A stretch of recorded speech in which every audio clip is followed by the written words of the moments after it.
বিএনপির আন্তর্জাতিক বিষয়ক সহ সম্পাদক রুমিন ফারানা, ব্যারিস্টার রুমিন ফারানা, আপনাকে আমাদের স্বাগত জানাই এবং আপনি আমাদের সাথে থাকছেন এবং সময় দিয়েছেন সেজন্য আপনিও আমাদের কৃতজ্ঞতা জানবেন। আমাদের সাথে আরও আছেন বাংলাদেশ খেলাফত মজলিসের মহাসচিব জনাব মামুনুল হক। আপনাকে আমরা শুভেচ্ছা জানাই, কৃতজ্ঞতা জানাই, আপনি আমাদের সাথে যুক্ত হয়েছেন, আপনার সময় দিয়েছেন, সেই জন্য আপনি আমাদের কৃতজ্ঞতা জানবেন। জি, আমরা আপনাদের কৃতজ্ঞতা জ্ঞাপন করি এবং সকল দর্শকদেরকে। আমি একটু জনাব মামুনুল হকের কাছে প্রথমে যেতে চাই আপনার অনুমতি নিয়ে। তো আপনাকে কোট করেই আমরা একটি প্রশ্ন জনাব মামুনুল হককে করতে চাই। আমরা গত 3 মাসে কিন্তু আরো কিছু ঘটনা খবর পেয়েছি যেখানে রাস্তায় চলাচলরত নারীরা আক্রান্ত হয়েছেন, পোশাক নিয়ে নারীদের কটূক্তি করা হয়েছে বা হচ্ছে। এসব ঘটনায় আপনাদের ক্ষেত্রে আপনাদের সমর্থন কি আছে? অনেক ক্ষেত্রে তৌহিদি জনতার কথা বলা হয়েছে। আমি একটু শেষ করি, আমরা একটু শেষ করি। তো অনেক ক্ষেত্রে তৌহিদি জনতার কথা বলা হচ্ছে। এই তৌহিদি জনতা আসলে কারা? তাদের আপনি চেনেন কিনা, জানেন কিনা জনাব মামুনুল হক? আপনাকে অসংখ্য অসংখ্য ধন্যবাদ খালেদ ভাই। আমি মনে করি যারা একজন নারীর বিতর্কের উত্তরে পাল্টা তর্ক দিতে জানে না, যারা সেই নারীর ব্যক্তিগত জীবন, তার সাজ পোশাক নিয়ে আলোচনায় বেশি সময় ব্যয় করে এবং মনে করে ওটাই আক্রমণের কায়দা। আজকে সম্মানিত অতিথি যে কথাগুলো বললেন, সেই কথাগুলো সমাজের খুবই একেবারে বিচ্ছিন্ন কিছু ঘটনা। আর এর বিপরীত দিকে আমরা এই দেশে এই মানে প্রকৃত অর্থে যারা প্র্যাকটিসিং মুসলিম, আমরা আমাদের বেশভূষায় এবং লেবাস পোশাকে আমরা যে কতটা এখানে নানাভাবে বৈষম্যের শিকার, হেনস্থার শিকার, তার খুব কম দৃষ্টান্তই আপনারা মিডিয়াতেও আনেন। আর আপনাদের এই সাধারণ যেই যারা মহলে চলাফেরা করেন, আপনাদের খুব কম আমার মনে হয় এটা জানাশোনা আছে। এই যে কালী পূজার যে দৃষ্টান্ত উনি আনলেন, আমি যদি এর বিপরীতে দৃষ্টান্ত আনি যে বাংলাদেশের বুয়েটের মতো একটা শিক্ষা প্রতিষ্ঠানে, সেখানে সব ধরনের গান বাদ্য ইত্যাদির অনুষ্ঠানগুলো দেদারসে হচ্ছে, কখনোই সেখানে এটা নিয়ে কখনো কোনো সময় পারমিশনের ক্ষেত্রে কোনো বিধিনিষেধ হচ্ছে না। অথচ তারা একটা কোরআনের তাফসিরের আলোচনা করতে গিয়ে অনুমতি চেয়েছিলেন। রাসূল সাল্লাল্লাহু আলাইহি ওয়াসাল্লামের জীবনী আলোচনার মতো একটা খুব একটা সাধারণ মানের ধর্মীয় অনুষ্ঠান আয়োজন করা পারমিশন চেয়েও বুয়েটের কর্তৃপক্ষের কাছ থেকে সেই অনুমোদনটা পাননি। এটা সকল মিডিয়াতে এসেছে। ঢাকা বিশ্ববিদ্যালয়ের কথা যদি বলি, এই ঢাকা বিশ্ববিদ্যালয়ে আপনারা কত কত বছর, কত যুগ পর্যন্ত ইসলামের নামে কোনো ছাত্র সংগঠনকে আপনারা একটা প্রোগ্রাম করতে দেয় নাই, অথচ সেখানে অন্য সব ধরনের ছাত্র সংগঠনগুলো তারা কার্যক্রম পরিচালনা করছে। কমিউনিজমের মতাদর্শের যারা, তারা করতে পারবে, অন্যান্য তারা করতে পারবে। শুধু ইসলামী ছাত্র সংগঠনের নাম নেওয়া হলেই ঢাকা বিশ্ববিদ্যালয় তাদেরকে অচ্ছুত হিসেবে সাব্যস্ত করে রাখা হয়েছিল। এই বিষয়ে তো কোনোদিন ওনারা কথা বলেন। জনাব মামুনুল হক, একটু জানতে চাইছি যে ইসলামের নাম নিয়ে কোনো প্রোগ্রাম ঢাকা বিশ্ববিদ্যালয় হয় না, কিন্তু অন্য কোনো ধর্মীয় আলোচনার বা কোনো এরকম কোনো প্রোগ্রাম কি হয়েছে? মানে আসলে তো ইসলাম নিয়ে অনেক ধরনের প্রোগ্রাম ঢাকা বিশ্ববিদ্যালয়ে হয়েছে, সেটা আমিও জানি, ইসলামের নিয়ে অনেক কিছু হয়েছে। ব্যাপকভাবে দেখেন, প্রায় প্রতিটি হলেই খুব সুন্দরভাবে সেখানে হিন্দু ধর্মাবলম্বী সংখ্যা কত সেটারও কোনো হিসাব করা হয় না। তাদেরকে নির্বিঘ্নে হলের মধ্যে জাঁকজমকপূর্ণভাবে তারা পুজোর আয়োজন করছে। আমি জনাব মামুনুল হক ঢাকা বিশ্ববিদ্যালয়ের ব্যাপারটা একটু বলি। আমি একটু ঢাকা বিশ্ববিদ্যালয়ে তখন সেখানে অনুমোদন পাওয়া যায়। আমি ঢাকা বিশ্ববিদ্যালয়ের কথাটা একটু বলি। ঢাকা বিশ্ববিদ্যালয়ে আরবি, ইসলামের ইতিহাস ও সংস্কৃতি, ইসলামিক স্টাডিজ যেটা ইসলামী শিক্ষা সহ, ফার্সি সহ এবং আরো বেশ কিছু জায়গায় নিয়মিত এই ডিপার্টমেন্টগুলিতে নিয়মিত কোরআনের তাফসির, কোরআনের গল্প, কোরআনের থেকে বিভিন্ন উদাহরণ, হাদিসের বিভিন্ন রকম কথা, এগুলি নিয়ে নিয়মিত সেমিনারের আয়োজন করা হয়। নিয়মিত কিন্তু এগুলি করা হয় একাডেমিক কার্যক্রমের অংশ হিসেবে। এবং সেইটা শুধু একাডেমিক কার্যক্রমের অংশ হিসাবে না, মানে সেইটা যে সিনেট হল এর মধ্যেও অনেক সময় সেটা হয়ে আসতে হবে, মানে সেটাতে কোনো, কিন্তু আপনি বলছেন যে এটা হয় না। আমরা ঢাকা বিশ্ববিদ্যালয়ের আমি ঢাকা বিশ্ববিদ্যালয়ের একজন অধ্যাপককে জানতে চাই, ঢাকা বিশ্ববিদ্যালয়ের অধ্যাপকরা একজন বলতে চাই। ঠিক একইভাবে যে কালী পূজার যে ঘটনা ম্যাডাম বললেন, সেটাও অবশ্যই ঘটনা সম্পর্কে তো আমরা বিস্তারিত জানি না, হয়তো কোনো ছাত্র বিচ্ছিন্ন হবে সেই ধরনের কিছু করে থাকতে পারে। সেটাকে হিন্দু ধর্মাবলম্বীদের বিরুদ্ধে একটা অভিযান বা একটা ভূমিকা হিসেবে চিহ্নিত করার কোনো মানে আমাদের কাছে তো প্রমাণ। আমরা একটু ম্যাডামের কাছে সে প্রকৃত অর্থে যারা দাড়ি টুপিওয়ালা মুসলমান হিসাবে ইসলাম ধর্মকে তারা সকল ক্ষেত্রে প্র্যাকটিস করতে চায়, বিশেষ করে রাজনৈতিক ক্ষেত্রে যারা আমরা ইসলামকে প্র্যাকটিস করতে চাই, আমরাই হলাম প্রকৃত অর্থে বাংলাদেশে আসলে সংখ্যালঘু, এবং আমরাই সবচেয়ে বেশি বৈষম্য এবং নানা ধরনের অত্যাচার এবং নিপীড়নের শিকার। এবং আমাদের এই নিপীড়নের বিরুদ্ধে কখনোই সমাজের এই যে সাধারণ শিক্ষা ব্যবস্থার যারা শিক্ষক মহোদয় আছেন বা অন্যান্য আপনাদেরও একটা সোচ্চার কখনো আমরা পাই। আচ্ছা, আমরা এটা অধ্যাপক মাহবুবকে জানতে চাইবো। আমি একটু আপনার কাছ থেকে এটা জানতে চাই যে ধরেন বাংলাদেশে আপনি যে ধরনের রাষ্ট্র ব্যবস্থা কায়েম করতে চাচ্ছেন, ধরেন যে খিলাফা, সেই খিলাফা আসলো, তাহলে কি আপনারা এই যে ধরেন কালী পূজার কথা বলা হইলো সেগুলি বন্ধ করে দিবেন? যে না, রমনায় বা বন্ধ হবে কেন, সেগুলি করতে দিবেন? প্রত্যেক ধর্মাবলম্বীর যার যার ধর্মীয় রীতি অনুযায়ী তার সে ধর্মীয় স্বাধীনতা ভোগ করবে, তার জানমালের নিরাপত্তার যে বিষয়গুলো আছে, ইসলামী রাষ্ট্র ব্যবস্থা, ইসলামী রাজনৈতিক যে বন্দোবস্ত, সেখানে অন্য ধর্মাবলম্বীদের ধর্ম পালনের শুধু স্বাধীনতা নয় বরং নিরাপত্তা নিশ্চিত করা হয়েছে, এবং সেই নিরাপত্তা অবশ্যই বাস্তবায়ন করা হবে। তাদেরকে কি জিজিয়া কর দিতে হবে? এখন আমি প্রথমেই কথা বলি যে আমরা মুসলিম কি অমুসলিম। যদি আমি মুসলিম হয়ে থাকি তাহলে আমাকে অবশ্যই কোরআনের প্রত্যেকটা আইনকে বিশ্বাস করতে হবে, মানতে হবে।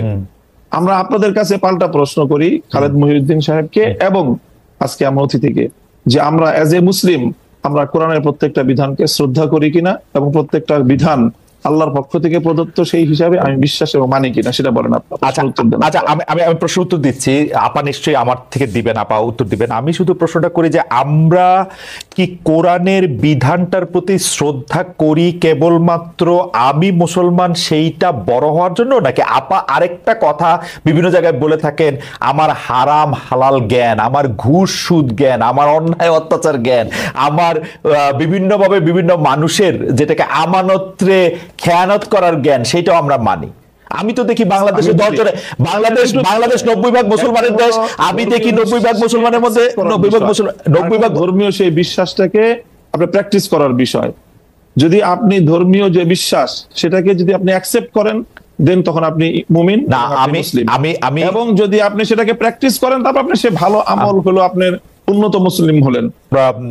জনাব মামুনুল হকের কাছে প্রশ্ন রেখেছিলাম যে ইসলামের দৃষ্টিতে আসলে কোনটা বেশি গুরুত্বপূর্ণ, বাহ্যিক বাহ্যিক ভাবে তার পোশাক আশাকের পাশাপাশি ঘুষ দুর্নীতি সুদকে আমরা আসলে বর্জন করছি কিনা, যেগুলিকে আমরা আসলে ফান্ডামেন্টাল ধরে আসছি, সেটা ক্ষেত্রে আপনার কি মতামত?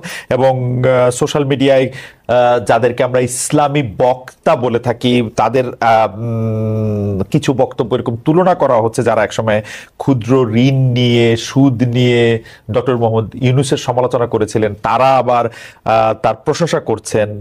বক্তাদের একটি অংশ কি বাতাস বুঝে বক্তব্য দিচ্ছেন কিনা, এবং আপনারা যে ইসলামকে, যেটিকে আসলে পলিটিক্যাল ইসলাম বেশি করে বলা হচ্ছে, যেটা এবং যেই কারণে বাংলাদেশে ইসলামী দলগুলির মধ্যে অনেক বিভাজন দেখা যাচ্ছে, মানে কেউ হয়তো ইসলাম বিশ্বাস করছেন এবং জোর দিয়ে বলছেন যে জনাব মামুনুল হক যেগুলি বলছেন সেগুলি ইসলাম না, আরেকজন বলছেন যে ওইটা যারা বলছেন তারা কাফের।